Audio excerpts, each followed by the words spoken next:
If you're upset he didn't respond to you, just imagine where you would have to be mentally to receive a message from somebody telling you how they feel and to just look at it and be like,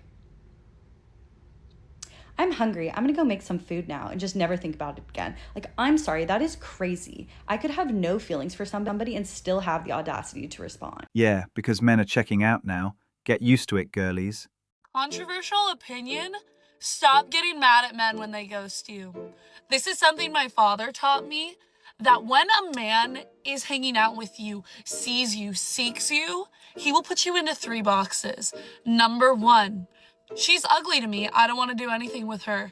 Number 2, she's cute enough that I'll fuck her, but then I'm not that mentally interested in her, so I'll leave her.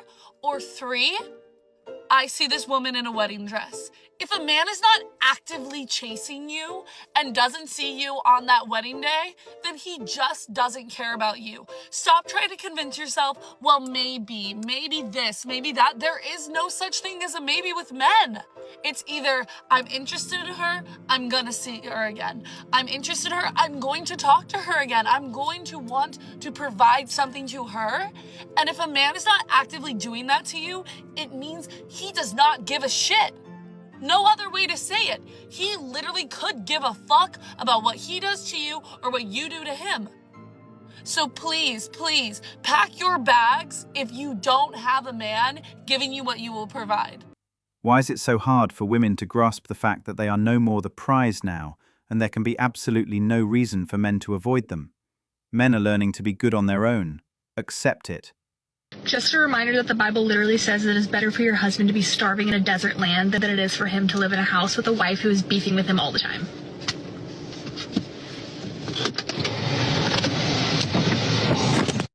Okay, so I don't know if this is petty or not, but a few years ago I decided to go on a girls' trip. Yeah. And I said, okay, to make things easier, like, I'll put everything on my card and you guys just pay me back. So we booked this like almost 2 months in advance. And all I told them was, make sure you pay me back. Like, I don't like to think about money. I don't want to worry about it. I don't want to ask for it. Like, do the right thing and just pay your part, like, before we get there, so it doesn't make anything weird. And so, you know, the day of the trip finally arrives and not one person has paid me back yet. So I was like, okay, maybe when I see him in person, because we're all riding together, that, you know, they'll pay me back. So we get in the car. I don't say anything. Everyone's, you know, turned up, having a good time. Still nothing. I'm like, okay. So we're pulling into the hotel, and finally I was like, hey, y'all, like, no one paid me back yet. Like, it wasn't cheap. Like, just the room was over $2,000. Like, it was a suite. Like, it wasn't cheap. And I prepaid for like dinner reservations and like all the events that we were going to. Like, I paid for everything up front. And so they're like, oh yeah, we just gotta go to the ATM. We got you. Like, all of them were on the same page. And I'm like, oh, okay, bet. But that works. That's fine. But I mean, I have Zelle or whatever, but it's whatever. So we get to the hotel, we check in, and still nothing. So we go downstairs, and she, one of the girls is like, you know, I want to go get something to wear for tonight. And so we go to the little mall. So like, everyone's shopping. Victoria's Secret. They're going to H&M. Like, still, no one has paid me my money back. So I was like, all right, bet. I'm not asking again. I'll ask once and that's it. I'm not asking again. So that night I had reservations to this really, really nice spot.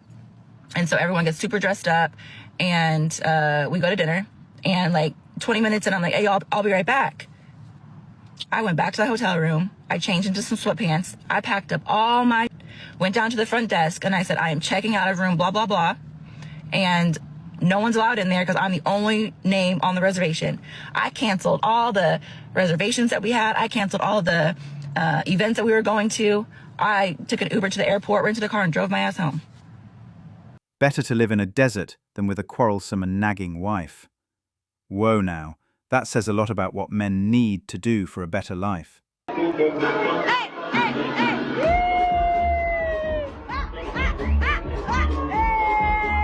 Can we all agree that LA is a city that you enjoy during the day?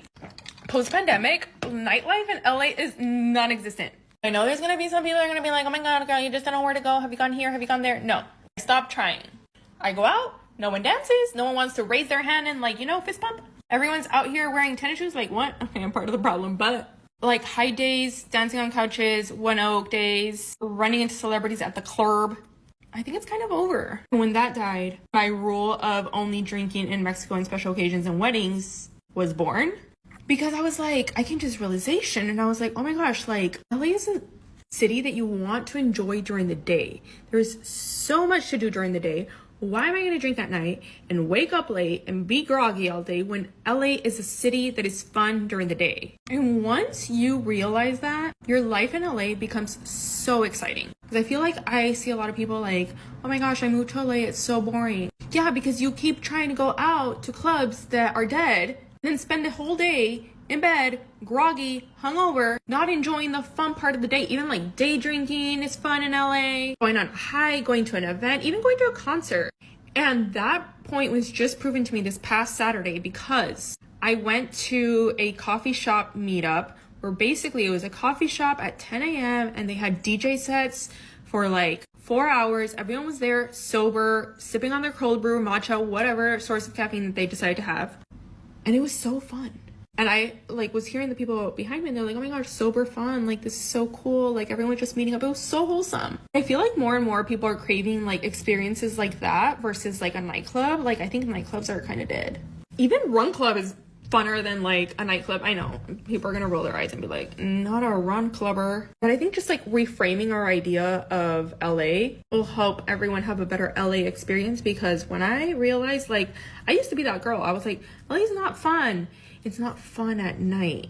During the day, having the time of my life. Yeah, because men are also having the time of their lives staying in. A piece of actionable dating advice that I can offer. I went out last night for the first time in probably 2 years since meeting my boyfriend. There are not men out at clubs. Men do not go to clubs. And it makes complete sense. If you think about men and you think about what they like to talk to each other. They like to talk to each other about the same things on repeat, and that's the beauty of a man, you know? They are not out at clubs because you cannot talk at a club. And when a guy goes out, they're not necessarily going out to find their wife.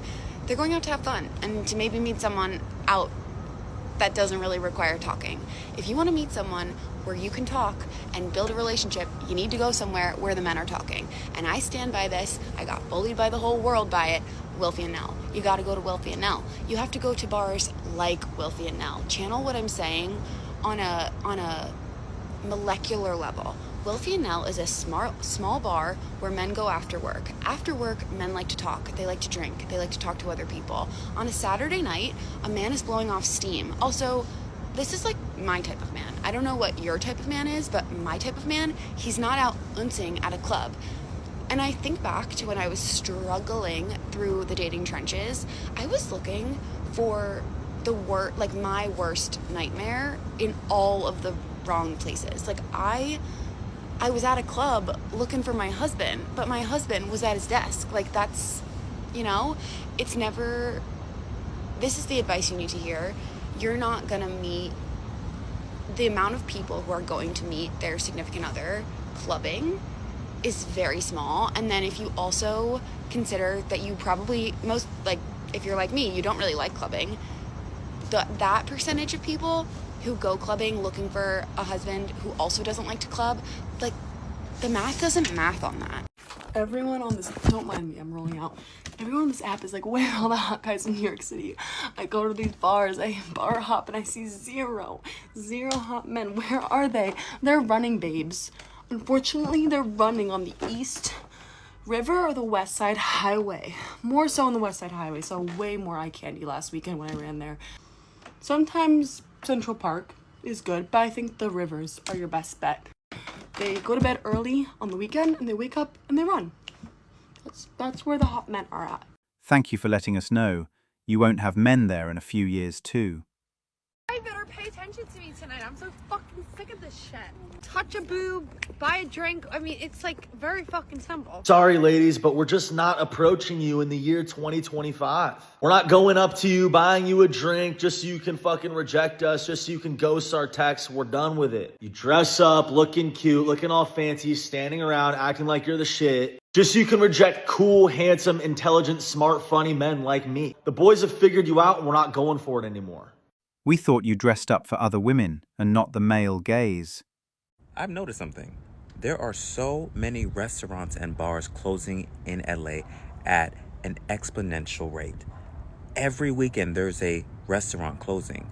And I'm talking restaurants that have been here for almost a century. mom and pop shops, and then restaurants that have staples in LA that people used to go to back in the 2010s and, early 2000s. Gone. But you know what is here to stay and is actually growing a lot? Coffee shops.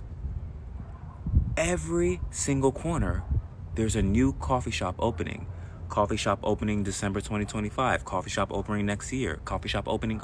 I'm like, oh. And then it clicked to me. Yes, this city is a coffee city. The city is not about the nightlife anymore. This city is about coffee. This city is about the day life. People like to do things in the day. People like to get up early, hike, work out, get coffee, get meetings, and get matcha, get coffee, all that stuff.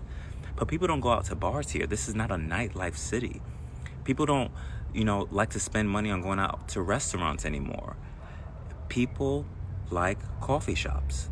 It's the new wave. I have never seen this many coffee shops in my life. Ever. And I have turned into a bit of a coffee / matcha snob because I'm going to coffee shops so much because I don't really have a choice. That's what's to do here. So I know some good coffee and I know good matcha. So now when I taste coffee, I'm like, a bit bitter. That matcha's this is not ceremonial grade matcha. I know that for. Who am I? When did this happen? It happened because I moved to the city of Los Angeles, where coffee is king. Matcha, now it's matcha. Matcha is queen and king. Okay? Matcha's taken over. Coffee's taken over. It's a city about coffee shops. That's all there is here. Now, I miss my clubs. I miss my bars. But I guess I gotta ride the wave of coffee. I don't hate it though. That's the thing. I don't hate it. I don't love it, but I'm just like, this is what it is, okay? So now I'm turning to a day person. I used to be a night owl. Like I come alive in the nighttime, but now I have to come alive in the daytime. It's very interesting for me. I'm turning to a different person. But let me know if y'all notice that, because definitely it's a coffee culture here. Maybe I should open a coffee shop. Health and fitness is definitely becoming more popular, and men are here for it. Yeah, nightclubs are dying, and here's why. I'm gonna hold your hand while I say this.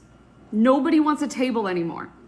Back in the day when on any given Wednesday, Rihanna and Kim Kardashian could be spotted shaking ass at a table, yeah, that's pretty cool. That definitely had a moment. But now, the bottles, the signs, the sparklers, ugh, boring. In 2024 alone, I partied in 17 different cities around the world. I also work at Nightlife as a seasoned PR executive. So when I'm out, I do a lot of looking. I do a lot of field research. I ask a lot of questions. So this is not coming from just one market. This is a worldwide thing. Anyway, the conclusion is nobody's having fun at tables. Everyone is just like sitting there on their phones looking miserable. No one's dancing. No one's having fun. But here's the solution.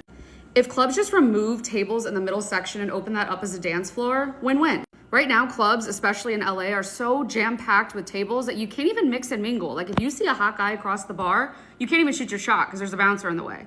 Tables completely kill the vibe, and you can't even go get a drink at the bar. Like it's just killing the revenue for the club. Speaking of bottles, vodka and tequila, like, ew, throw it away. Did y'all know that 67% of Gen Z doesn't even drink? Instead of wasting bottles, promoters should just hand out free drink tickets so that people can at least order what they want. My friend group is about 40 people, and none of us have the exact same go-to drink. It just doesn't make sense for all of us to waste money on buying a bottle. We're on the subject of different drinks. If Gen Z isn't drinking, that's fine and cute. I love that. Have mocktails. Like, you guys should be having non-alcoholic drink options in the bar and give the freedom to your bartenders to create really cute mocktails. So yeah, no more basic vodka sodas or like tequila Red Bull. Like, no, have like cute little cocktails. You can pre-make them or whatever. Just something that we can post on our Instagram and like be cute, you know? Okay, my third and final tip. The front door is killing your business. If I'm bringing my friends and my money into your club, I should be greeted with at least a smile. They are so hostile. They're like, what are you doing? What do you want? Like, who are you here with? Like, damn, like I'm just trying to spend money and shake my ass. Like, I'm not here to like get arrested. Like, holy hell. Back in the day, that like mean door girl era, like that might have been cute, but now you're just gonna get your club canceled. And like people remember that. Like there's literally a running list in my notes app on my phone of clubs I will never go to. Not because the club sucked or the venue sucked, but because the people at the front door were pricks and it killed my whole vibe before I was even able to walk in. But the bougie clubs and the fun clubs with like really nice, like, hi, how are you? Like, oh my God, you look great. Like, what can we do for you? How many are you in your group? Like those type of clubs, like I will spend hundreds of dollars and come back every single weekend. Anyways, I have ideas for days, so let me know if you want a part 2. It's too expensive, and not enough men have disposable income to spend on hoes for just a few minutes of talking, or even a one-night stand. The nightlife economy thrives when the men have money to spend. You guys don't believe me. Men don't like women. No, I'm not saying that they're gay. Men don't care about women anymore. That is literally why the club culture is dying. I remember back in the day, and by that I mean like 10 years ago, going to clubs. And as a gay man, listen, I know my place, okay? Not to get that twisted. As a gay person, I also feel like I have a perspective on like both straight men and women and like how they interact. But I remember a time where if you were on the guest list as a man with a little ding-a-ling in between your legs, you still gotta pay. Women would get in for free. Sometimes they might have to pay like $5, maybe $10 at most. For the most part, it wasn't that hard to get on a guest list if you were a woman. But nowadays, we see men don't want to pay. Men want to cut in line. They don't want to pay for an entrance. They want to pay for a bottle. These men genuinely want to be the center of attention. What's going to happen when the clubs start to look like a cock fest? What's going to happen when no girls go to the clubs anymore? Because if only men show up to these clubs, might as well turn it into a strip club as well. Because the women aren't going. The women don't feel prioritized. They're pouncing through them. No, excuse me. Move, bitch. Ladies, take your power back. I don't know what you're going to do, but you're going to have to figure it out. Take your power back because these men are genuinely trying to take over your spot. What they're missing is the heels, honestly. Going to the club as a man became less appealing when we realized we are the entertainment. Men don't come up to you, not even bitch. Nobody comes up to you in the club. Nobody comes up to you in the club. They be scary as fuck, and I don't understand why. Y'all scared men off. Y'all scared men off. The men that you want to approach you are probably playing an NBA game right now on ESPN. So they're a little busy. You're going to complain men don't approach you, but when they do approach you, you're going to also complain. See, the thing about it is y'all like getting approached and being able to turn a dude down and makes you feel good. Dudes are getting tired of being on someone's TikTok. You and your girl, y'all look like y'all turning down 90% of dudes that approach anyways. So why are you complaining about being approached? You just enjoy rejecting dudes? Like it's crazy out here. Translation: men are not coming up and buying us drinks. Women don't go out on girls' night out because they want to hang with their girlfriends. They go out on girls' night out because they want attention from other men.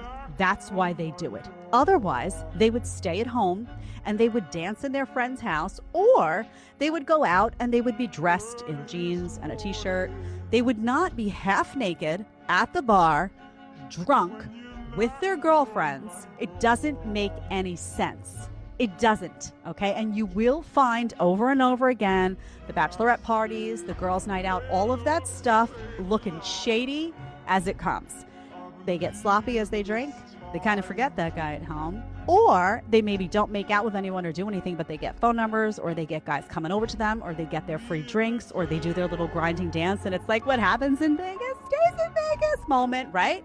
Right? They don't go there unless they want attention, or they wouldn't go. Women who go out, I'm going to say it one last time, who go out, get all decked out, want to go girls' night out, and want to go to the club and shuttle home at 2 a.m., did it because they wanted to get attention from other guys. And they've got one foot out the door and they've got a roving eye. Just saying. Happens every freaking time. Unfortunately, when someone like her tells the truth, there will be backlash. But she is right in most cases. Do you still trust women after working in nightlife for 20 years?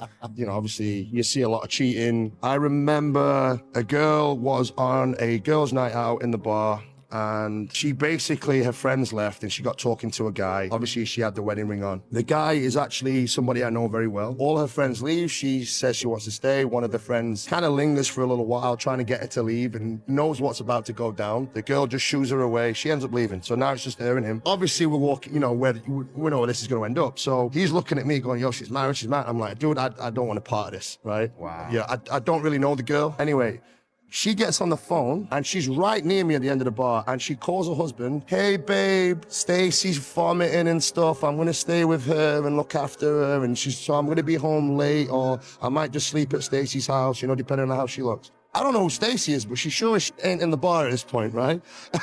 Oh my God. Right, so fast forward a few hours, you see them making out and the whole nine.